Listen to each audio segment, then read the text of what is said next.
Namaskar, I'm Ashok Vyas and Wide Angle with Ashok Vyas. Today we have the pleasure of welcoming someone who has passionately worked with the community.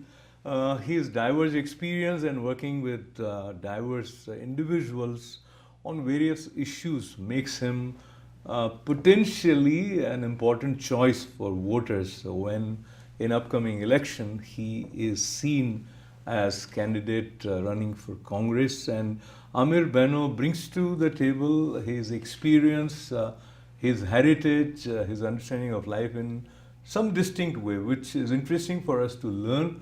And politics, I must say, is a part of our lives. And many times we look at politics as something that we should stay away from, but probably that is not a healthy way in a democratic process. It is important to know more about democracy from the prism of how politics functions. And as I take this opportunity of welcoming Ameer Benno to our studio with my folded hands. Namaskar, welcome.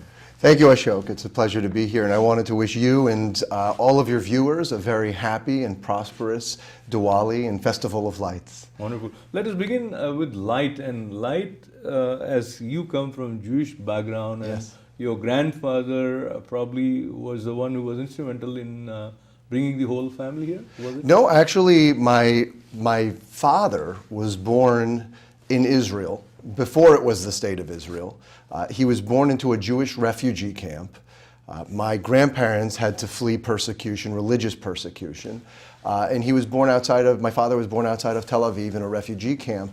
And he grew up in Israel, and he fought in the 1967 Six-Day War, and then he came to the United States in his mid-20s in pursuit of education. And he had no money, didn't speak the language, worked hard. He met my mom while he was here in the United States, and I was born and raised with my brother and sister here in the United States, but my father's family is still in Israel. So now, the kind of upbringing which we have and what stories we hear from our Sure. parents makes a lot of impact on us growing up and learning about what this world is, how America functions.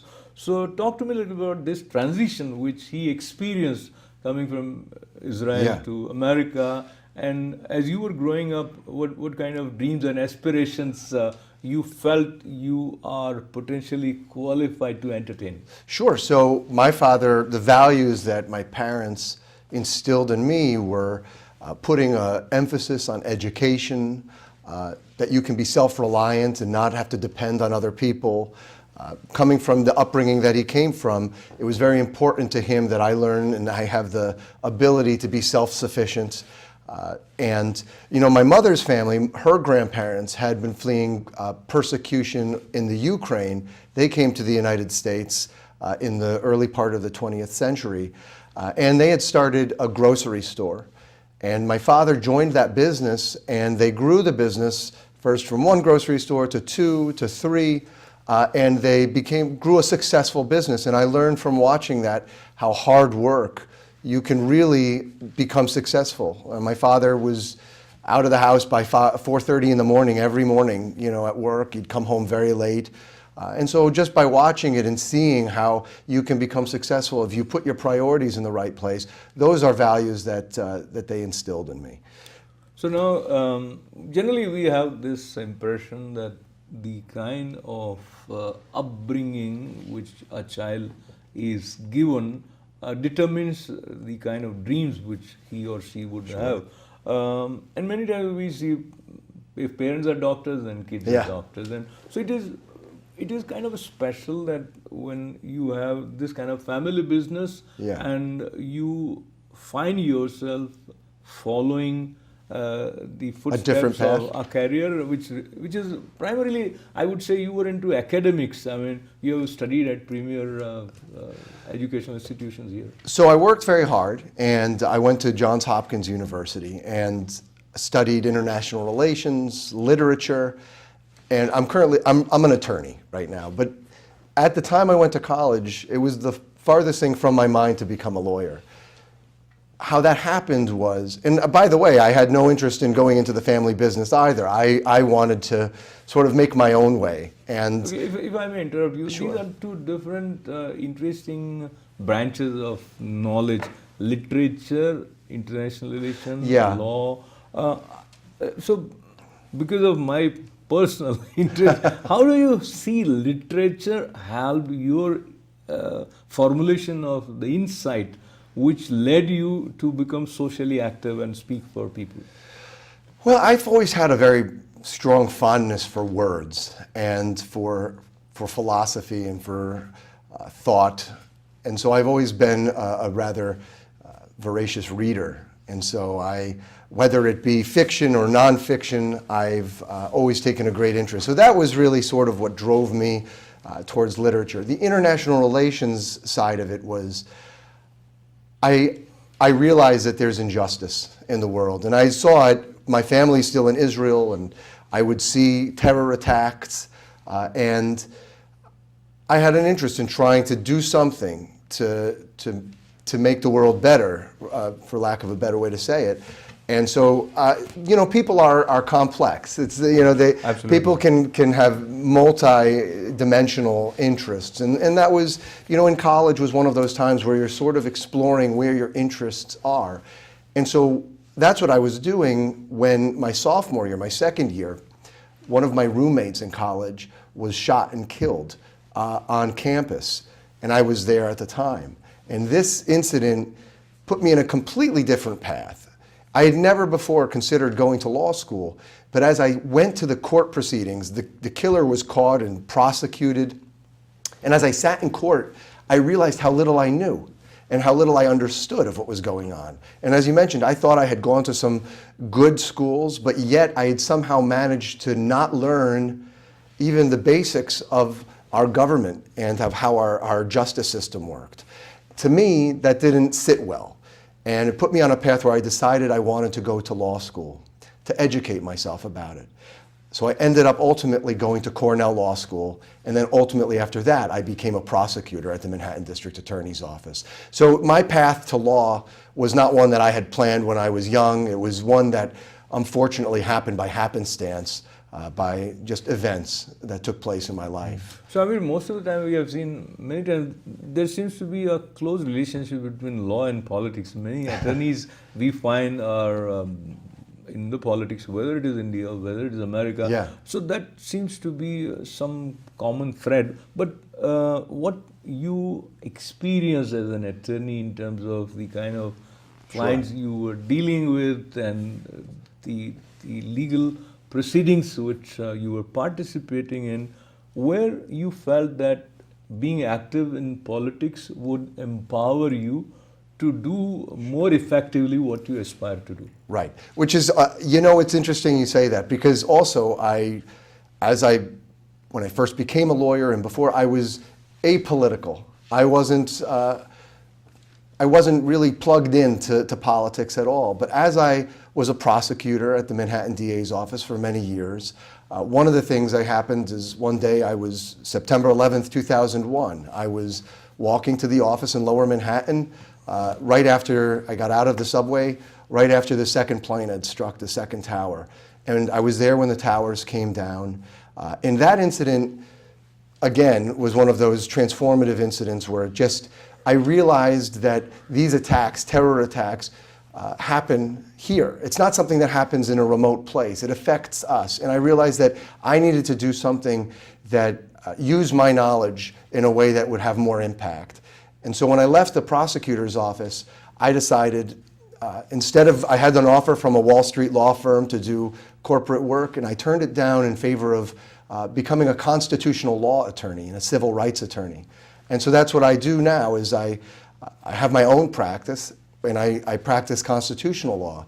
Along the way, I got married, I have 3 daughters, so we have our home, I have my own practice, and I began to see how difficult it is in Nassau County for people to afford life, to be able to put money away for retirement, for their kids' tuition, for college, for the basic needs of life. And I realized that our politicians aren't doing enough to make life more affordable for us. And so again, I thought it was necessary for me to, I'm not a career politician. This is my first run at political office. But I realized that I have the experience and I've got the drive. And I wanted to make a difference and make life more affordable and do what I can do and put my skills to help my community. So again, it was something that I sort of fell into, but that I'm very passionate about. So Amir, I applaud your courage, because I think it takes a lot of contemplation, as well as weighing your wings, as well as figuring out how much support you are going to get from various sources.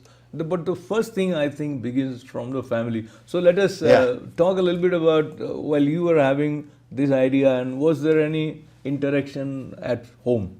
Oh, well, I couldn't have done this without the support of my family. I think family is the absolute, building block of all society. And we need to encourage strong family units. We need to do everything we can. And so first and foremost is family.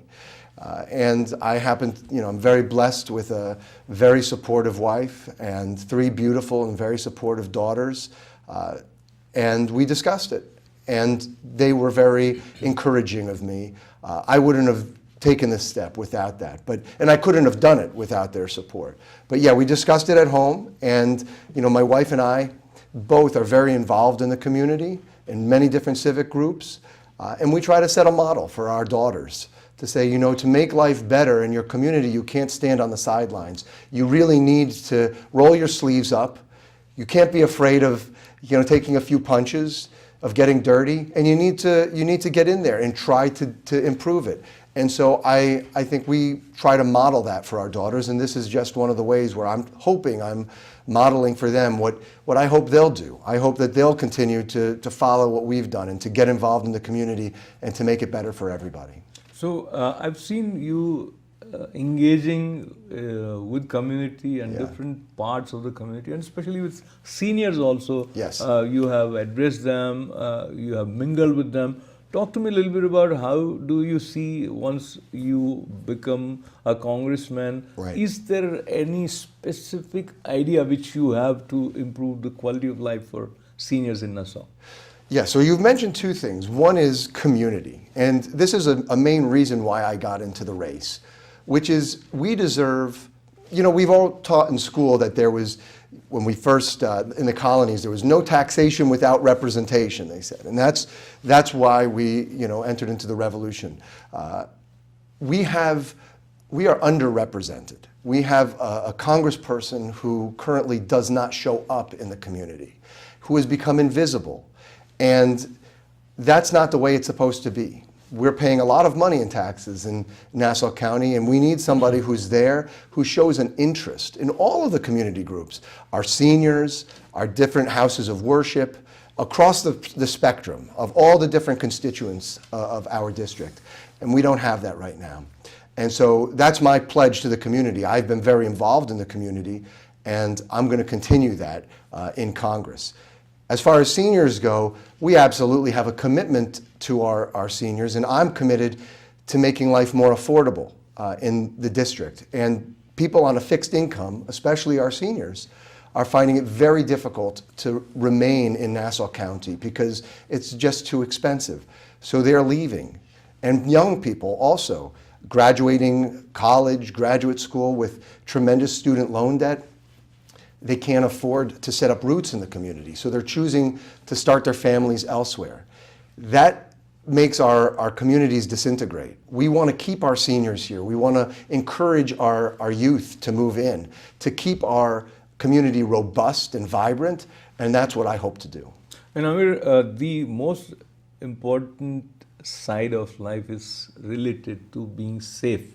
Feeling safe is important, and that is relevant for the nation as a whole, as well as it trickles down to how what is the environment in the community. So talking on both fronts, let's begin by talking about national policy under the leadership of President Trump and how you, being a part of the Republican Party, feel that there are mixed signals which especially immigrant population is getting from various decisions which has already been made or certain suggestions. For example, if I may bring this also, the idea of many kids who are born here automatically become a citizen of America is now being questioned by President Trump. That Right. there are, and at the same time, there has been not only the question of building the wall, but certain nations and when people come from Yes. that. So on this space, what are your thoughts and ideas, and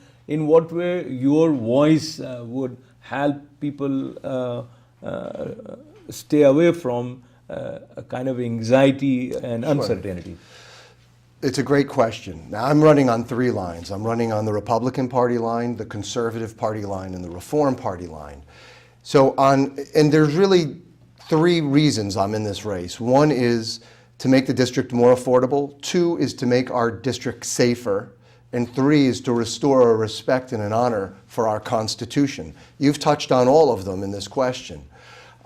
When we're talking about when you talked about seniors and making life more affordable, there's a lot of things we can do federally with tax cuts, that benefit the working class, with taxes that benefit our small mom and pop businesses, the S corporations, things to alleviate student loan debt to make it more affordable. When you talk about immigration, there's a lot of things wrapped up in that, and one of them is public safety. We have a real problem in the district with opioids. Opioids are drugs that are being trafficked across the southern border and the northern border, and they're decimating our community. We need to do things at the national level to tackle this epidemic. We had over 600 opioid-related overdoses, deaths in the district last year alone. Now, we also have a problem with violent gangs such as MS-13. These are people who are butchering our youth. Now, I'm a father to three young girls, 11, 8, and 5 years old. They're in the public school system in Belmore. Both of these issues, opioids and violent gangs, are of real concern to me in my district. We've found dead bodies in the town right next to Belmore. In East Meadow, there was one. In Freeport, there were two. Merrick, there were bodies found. There was a hit put out on a police officer in Hempstead. We need to crush these violent gangs, and more has to be done at the federal level to do that. Now, part of that solution involves border security. The solution to the opioids coming into our communities and the violent gangs coming into our communities. We need to talk realistically about border security. And I think that that's something that has it's on many people's minds. And one thing that I'm very committed to, and I think there's bipartisan support for it. We need to bring everybody to the table. We need to work out a solution across the aisle. You can't dig your heels in and say, I'm only sticking to one side, I'm not going to listen to your ideas. We have to put all the ideas together, we have to try to harmonize them, but we have to come up with a solution. Because allowing it to go on in the way it is, with the deaths and the opioids, is not something that we can tolerate. So I believe that we do need strong border security, and we do need to have strong immigration laws. I mean, we are a country, and we need to enforce the laws that exist. And if we feel that the laws are not right, the answer is not just to turn a blind eye to them and pretend they don't exist, but to change the laws. Let's change them if that's what the people want. And so what my commitment is to listen to what the people in the district want, and to be their voice in Washington, to advocate strongly for their wants and needs. And that's what we need, that's what all representatives need to do. I mean, there is one observation which I have, especially these days after President Trump, his policies and reference of sanctuary cities, and very, very distinctly as a common citizen, one experiences that New York State and federal government do not see eye to eye on certain matters. Right. Do you see that affects the potential growth or the kind of environment which we deserve to have in this state somehow, or there's no bearing on the actual experience of citizens, and this is a part of the democratic process? That is one question. And secondly, looking at the time constraint that we have, I also would like you to talk to me about the vision that you have for developing infrastructure, including emphasis on LIRR. Sure. And so is that somehow related, Yeah. these two things? Yeah, so I oppose sanctuary cities. I don't understand, And I think it is an offense to the rule of law that there can be local and state officials who disregard federal law. We dealt with this issue in the 50s and 60s with desegregation, where states wanted to ignore federal law. And the states lost that battle. We have federal law, the states are required to follow it. And you know, we need to encourage cooperation between our local law enforcement and federal law enforcement. That's the only way that we can eliminate violent gangs and these drugs. And so my opponent supports sanctuary cities, supports putting a wall between local police and immigration. That's not the way to keep our communities safe. My opponent has opposed laws to deport illegal immigrants who are members of violent gangs and drug trafficking gangs. She's opposed laws that will enhance sentencing penalties for people who've been deported and then come back and committed a crime. I have the opposite view. The line's very clearly drawn between her view and my view. And I want to promote safety in our communities, and we have a rule of law, and that's what our country is based on. To get to infrastructure, I'll say this. The Long Island Railroad is going in the wrong direction. It's the lifeblood of our economy, but service is going down and the cost is going up. You know, we need it. We need it to bring people in to work and to bring people to commute into the city. And I'm a commuter. I go in all the time to litigate in court. I have an office in Manhattan, so I live this experience on a daily basis. If we need to get federal money to put into our infrastructure, namely the Long Island Railroad. If we can improve the quality of the Long Island Railroad, drive down the cost of mass transit, we can encourage the economy to really surge on Long Island. But yet my opponent hasn't come up with a single idea to make that happen. Not a single one. And the other thing that we need in Long Island is the south shore of Long Island is consistently flooded. When we have storms, we're underwater. And I live on the South Shore, so it's something that I experience on a daily basis as well. We need to put infrastructure dollars into rebuilding the South Shore and protecting against these floodings. Within the last 2 years, my opponent twice has voted against money going to our communities to protect against flooding, which just shows that she's disconnected with the needs of people in our community. When we talk about safety also, she has not supported or come out affirmatively and voted against money going to our schools to reinforce security in our schools. You know, whether it be metal detectors or security for the doors and windows, teacher trainings, she's voted against that. So as a parent with 3 daughters in the schools, obviously I have a very personal vested interest on all of these, whether it's the Long Island Railroad, the protection against flooding, security in our schools, and on all 3 of those, our current representative is just not representing the values and the desires of the community. So that's really why I'm in this race. Wonderful. So I appreciate your concerns as well as your commitment. And as citizens of this country coming from other parts of the world, Indian American community is quite vibrant, active and dynamic. Enterprising in Nassau also, and you yourself have the understanding of how immigration affects our mindset and how wonderfully the structure of America offers us the opportunities to be a part of Ashok, if I could say that, I love immigration. I mean, my father is an immigrant, and we have a rich heritage, and part of the fabric of our society is to welcome immigrants.